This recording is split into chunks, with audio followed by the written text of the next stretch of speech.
Quand nous avons commencé, il y a 13 ans, une victime nous a dit « Mais depuis quand la justice est-elle arrivée au Tchad ?» Comment Hissène Habré va nier qu'il n'a pas tué des gens? La 404 jaune bâchée, ça servait à quoi? À amener de la viande? Moi j'étais là, si on t'appelle entre 1h du matin jusqu'à 3h30, c'est pour l'exécution. Mais si c'est après 3h30, c'est pour les tortures. Moi, quand mon mari était arrêté, personne n'est venu me rendre visite. Même dans la rue, je dis bonjour, ils fuient, ils ne veulent pas se rapprocher de moi. Parce que dès qu'ils vont rapprocher, ils vont dire ah, ils vont venir peut-être me dire les nouvelles. Ils seront arrêtés. Hissène Habré était le dictateur du Tchad de 1982 à 1990. Il est accusé de milliers d'assassinats politiques et de tortures systématiques.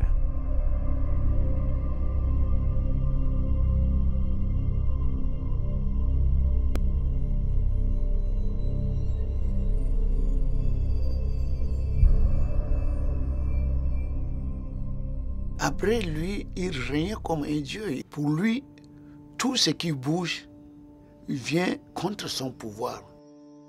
Celui qui ose, Habré est un lion, il va le dévorer. La direction de la documentation et de la sécurité, la DDS, c'était comme le Gestapo de Hissène Habré. La DDS pouvait fusiller quelqu'un, hein, et la DDS pouvait égorger quelqu'un, la DDS pouvait enterrer quelqu'un vivant, mais la DDS était permis à faire tout.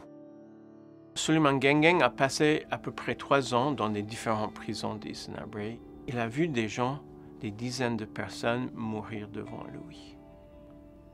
Il a juré devant Dieu que si jamais il sortait de cette prison, qu'il allait travailler pour la justice. À la sortie de prison, Souleymane et ses camarades, ils ont interviewé des centaines d'anciens détenus. Ils ont pris des fiches et en fait, ce sont ces fiches-là qui ont servi à la première inculpation d'Hissène Habré au Sénégal en février 2000. Ça, c'est la maison de la DDS. Ça, c'est le bureau avec l'escalier. Avec mon collègue Olivier Berco, on était au Tchad et on voulait faire la visite de l'ancien bâtiment de la DDS. Et là, tout à fait par hasard, on a trouvé, jonché sur terre, abandonné depuis des années, des milliers de documents, des listes journalières des personnes mortes en détention, des rapports d'enquête, des rapports d'espionnage. Ces documents constituent une véritable feuille de route qui décrit comment Hissène Habré a organisé et planifié la répression du peuple tchadien. Il faut situer le débat. Human Rights Watch travaille avec les victimes de Hissène Habré depuis bientôt 14 ans. C'est grâce à la persévérance des victimes qui n'ont jamais baissé les bras qu'on arrive à la possibilité de jugement d'Hissène Habré.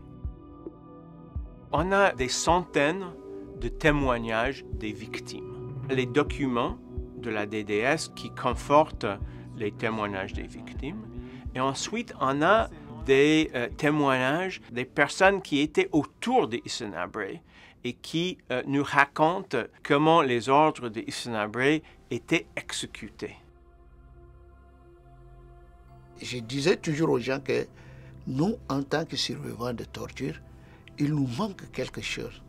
De tout ce qu'on a vécu, vraiment, il n'y a que cette justice qui devait nous donner la vraie guérison psychologique. Hein?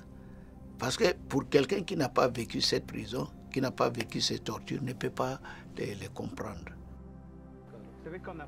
Quand j'ai rencontré Souleymane Gengeng pour la première fois, les gens croyaient qu'il était fou de penser qu'il pouvait poursuivre en justice un dictateur. Ce procès a vocation d'être historique pour le Tchad et l'Afrique, de montrer que des simples victimes peuvent, par leur action, par leur persévérance, arriver à faire juger un dictateur.